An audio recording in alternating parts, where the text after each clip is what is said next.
Kevin, very warm regards from very cold Kiev. It's minus 20 today, and I had early morning run.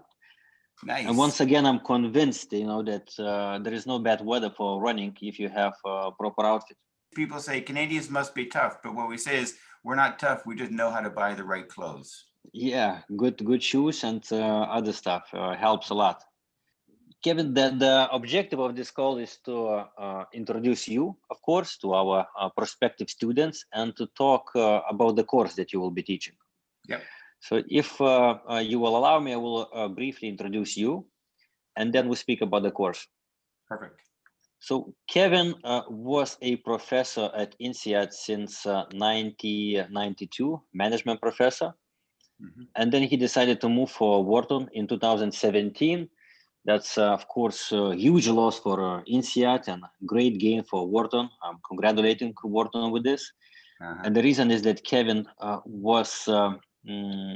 he received Best Teacher Award in INSEAD multiple times in both programs, full-time MBA program and executive MBA program. And that happened, I believe, maybe 10 times. So it's not one-off. It's persistent proof of your delivery of the way you teach. Yeah. And Kevin co-written 2 books. One of them is The Blue Line Imperative, which I read and highly recommend for others. Fantastic book. And the other is Becoming a Top Manager, which I will be reading in the future. I actually find out only today that you have this book and I did not read it yet. As you remember, I told you that you have so many ideas and you have to put them in a book. So probably you will have those ideas in the book, hopefully. I have to write a 3rd book, maybe. So Kevin, this is briefly about you. And let's talk about the course. Touching the content of the course, key ideas that you will be teaching, and for who this course is designed and who can benefit the most. Yep. Okay, I'm happy to chat. If somebody asks me what is value, which seems like a very simple question, and what is value creation? For me, I'm always looking for first principles. Why does that make sense? Making money, is that value creation? Well, that sounds like it's a perfectly reasonable definition, right? If I'm making more money, I'm creating value. But does it really mean that? Why are you making money? Well, because I sell products to people. Well, why do they buy them? Well, they buy them because they're useful or they make them happy. It's a car to get from A to B, or it's, a new computer to do my work, or, gaming in the evenings, but why is that interesting for you? And so I keep peeling away the onion, peeling away the layers.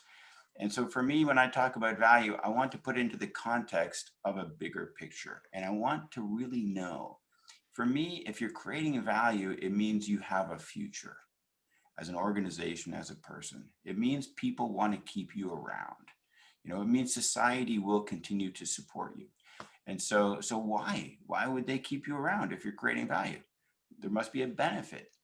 And so for me, I've really spent my life, as you described it, since INSEAD and even before then, trying to understand what this means to create value. And so the Blue Line Imperative book that you read, the course that you mentioned on ethics, for me, ethics is about value creation. If you're creating value, then that's probably a reasonable and good thing to do, because it means you're conferring benefit to others. That's what it means. And so how could that be unethical? But also how you do it is important. And how you do it concerns the resources you use. And so for me, value is about delivering benefit to others, and value creation is about doing it using the resources efficiently. And so that seems pretty generic, and I would like to have a more rigorous definition of that. So, in finance, we define positive net present value. What does that mean? And then I start to peel back the onion on that one. And eventually what I realized is underneath everything is this very important principle called the opportunity cost of capital. Because in net present value, we say you're creating value as long as the expected return on the project is bigger than the opportunity cost of the capital, which makes sense. If the opportunity cost of the capital is 10%, so you could be earning 10% here. And if this one's only delivering 8%, why would you do it? You could do the other opportunity for 10% return. So do that one instead. But behind that again is why 10? Where does that come from? And that was the discussion you referred to about evolution, because I started to understand the nature of investments shouldn't be from my personal perspective. If my best opportunity cost is 10%, but if I were to give you the resources and you could use the same resources and get 12% return, then I don't really have a right to those resources in the first place. Because if the best that I can do is 10%, but you with the same resources can do 12%, certainly society would rather I give my resources to you. But then if there's somebody out there who could get 13% instead of you, resources should go to that person. And so I start to look at the opportunity cost of capital from a very fully diversified, a society-wide, humanity-wide perspective. If there's somebody in China who could do a better job with these resources than you could or than I could, then why are the resources in Philadelphia or in Kiev? Why aren't they in Shanghai? And so with that perspective, I start to ask the question, creating value benefits society at large for the long term, and it has to use the resources as efficiently as possible from a very global perspective. And it turns out, as you know, the principles and theories of finance developed in the 1930s, 40s, 50s, 60s, etc., really embrace this perspective because we define the opportunity cost of capital from the fully diversified portfolio perspective, which is a mouthful, but it means we have very rigorous ways of measuring opportunity cost from the fully diversified portfolio perspective, which is society-wide perspective. And therefore, when we assess value in finance, we're assessing it from a very particular perspective. So that sort of is my obsession, understanding and measuring value and value creation, and understanding it in the context of society, evolution, and as you mentioned, even biology and physics. But then what I did is I started to look at, okay, that's interesting and it's kind of academic and fun, but what do people actually do? And what people actually do in business is stupid stuff, right? Because they spend a lot of their time trying to hit short-term targets on arbitrary key performance indicators. So we say, can you hit, X profit margin, 10% profit margin, 12% profit margin, this quarter? Well, sure, I can do that. And the answer is, well, that depends upon the value impact. Because how you hit your targets is more important than whether you hit your targets.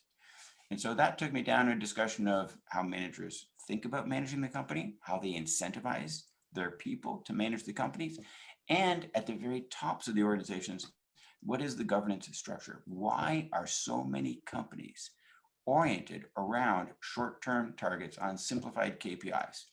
Because what they do is they narrow the focus of the manager from the big picture, what we talked about, holistic society, company.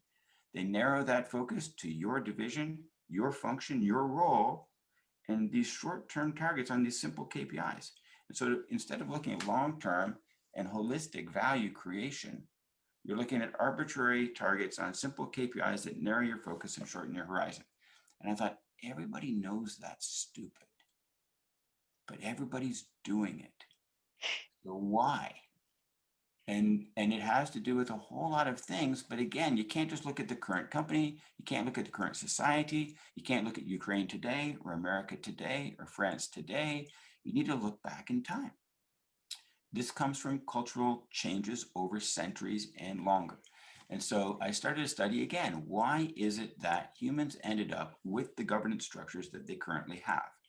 And long story short, Orthodox Christianity played a role, the wars across borders have played roles. There's been huge factors that influenced where we are today. But a very important factor is the principle introduced 400 or so years ago that underlies the free market system. And the free market system is basically removing the hierarchy and is trying to push people towards value creation. But the hierarchy doesn't want to be removed. It likes its place, right? Because the people at the tops of the hierarchy, they love those places at the top of the hierarchy. And so when capitalism and free markets try to undermine the hierarchy and free up the people to achieve their awesomeness, the hierarchy fights back. And so in America, in Netherlands, in Ukraine, in China, in Japan, wherever you go, the governance structure in the government and in the organizations has a critical role to play in how the managers manage the businesses, and most importantly, whether they're creating value or not. And so what I teach brings all of it together, as you indicated. First, I want people to understand what is value creation? What does it mean? How do we measure it? How do we think about it? And then, but what do you do in your job every day? Oh, you don't do that. Well, why don't you do that? Oh, it's because of the incentives. Well, why are the incentives that way? And then we talk about cultural developments and evolutionary developments in order to start to pick away at the pieces so that we can reimagine what corporate governance needs to be in order for the organizations to be value generating and value focused. And as a result of that, long-term viable, which is the objective. Survive the next 100 years, not just survive, thrive for the next 100 years. Maybe that was a mouthful, but that's my summary. That's very good summary. And I just wonder, you usually teach this course in management or finance subjects, but this seems as completely corporate governance subject, because this have to start from the very, very top. Absolutely. And once you have this viewpoint, then you can align everyone. If you not align with this view in the supervisory board or board of directors, then these things are not happening. As you said, it needs to be from the top. People within the organization sense right away when the organization itself isn't oriented around value creation.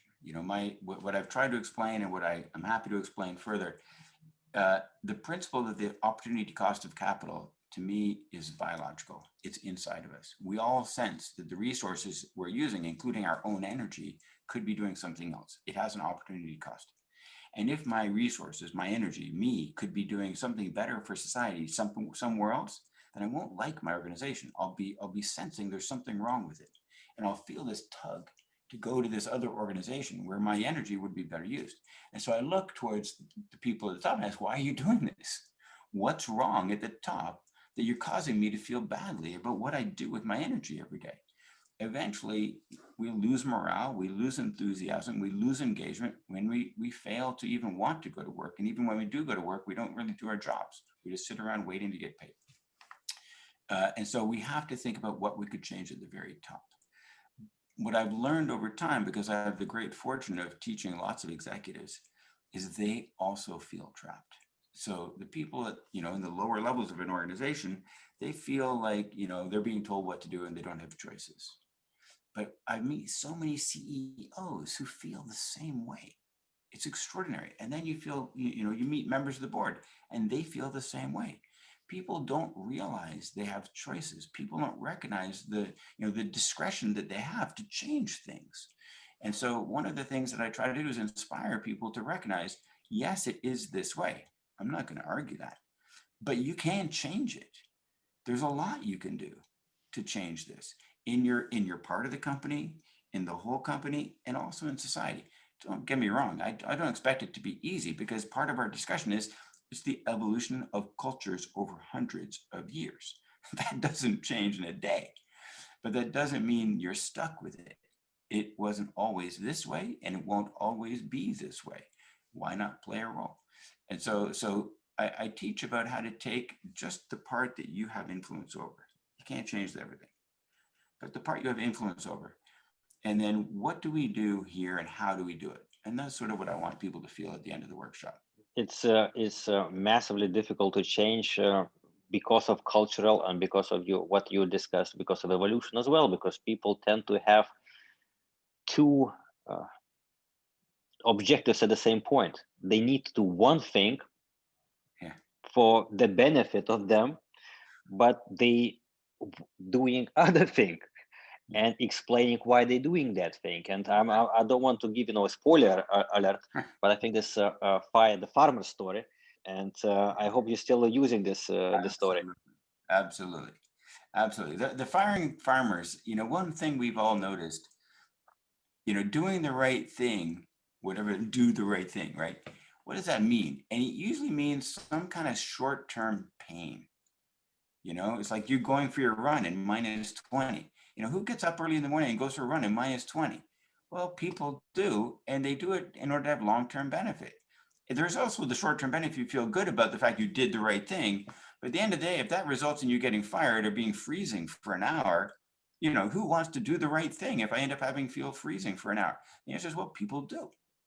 People feel good about doing the right thing. But at the same time, sometimes you're punished for doing it. And then why do you do it? So as you said, you have these competing objectives. The one I talk about is, what does it mean to create value? It's do the right thing for yourself and the organization. But what if they're not aligned, as you suggest? What if doing the right thing for me, getting paid and keeping my job, is the wrong thing for the organization? In other words, I do this and they promote me, but I did something bad for the organization. That's the organization's fault. And so what we're going to talk about, how do we align these so that the people coming to work don't feel, you're always going to feel some conflict, right? Let's be honest. The world is complex, but let's try to minimize the sense of conflict. Let's try to align to the extent we can your instinct to do the right thing and your instinct to do the right thing for you with supporting the organization and keeping it going and keeping it healthy. And that to me is about managing for value creation. Once we get there, people feel good about coming to work. They're engaged, they're enthusiastic because they know doing the right thing for me is consistent with, it's aligned with doing the right thing for the organization.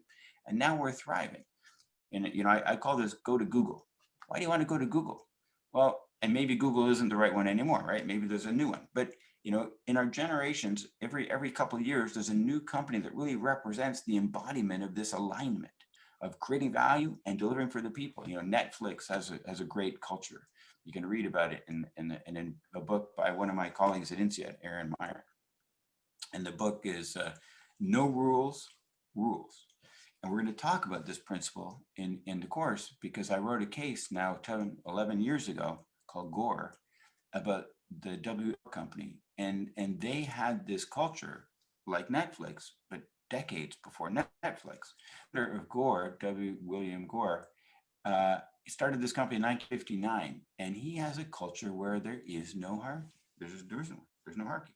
And with this culture, there's over 10,000 people working there, and it's a phenomenal performance machine. And now in this book, if you care to read about it, at Netflix, the founder, Reed Hastings, has sort of duplicated that culture. It's no rules. And you think to yourself, how can no rules work in a company? What do you mean there's no rules? He says, well, there's no rules. And then it explains, there's no rules here. You just come to work, you do your job, make the world a better place, and let's make tons of money while we do it. What does that look like? Well, it works, actually. So that's one. And I'm going to talk about it. It's alignment of, as you say, your personal goals for yourself and the goals of the organization. How do we align them? And one of the important ways to understand it is by removing rules. But that's not the only way. Don't misunderstand. I showed lots of other examples where we have organizations with lots of rules, but they also manage to align it. So there's no one solution fits all. Governance has to allow for different approaches depending on the context. In some contexts, you need rules, you need structure, and you need hierarchy. In other contexts, the hierarchy will undermine value creation. But in each case, the objective is that alignment. I want the people coming to work feeling good about coming to work and doing their jobs because it's both good for them and good for the organization. The things we're discussing, they sound simple, but as you said, when you start peeling this onion, then you realize they're not easy. They're very complex, and the most important thing on how do you find solution to solve them. So this conversation is just a short teaser to the course, and in the course we will be peeling this onion and we'll be discussing solutions. So Kevin, we are looking forward to having you in Kiev, only if it's by video means by now because of this COVID mess. But in the future, hopefully we will have you live as well. I absolutely look forward to it. And online isn't that bad. We're all getting used to it. I do a ton of teaching online, and it's not perfect. We all agree. It's not that bad, man. I enjoy it. I get to see you face to face and still have breakfast with my family. So it has some upsides. I would much rather be doing it face to face. I would much rather be able to come to Kiev. And so absolutely, I will take advantage of that when the opportunity arises. But in the meantime, this is a good way to get it started. Thank you very much. Continue your breakfast with your family. Regards from us to your family as well. And see you soon. Bye-bye. Take care. Thanks very much. Looking forward to it.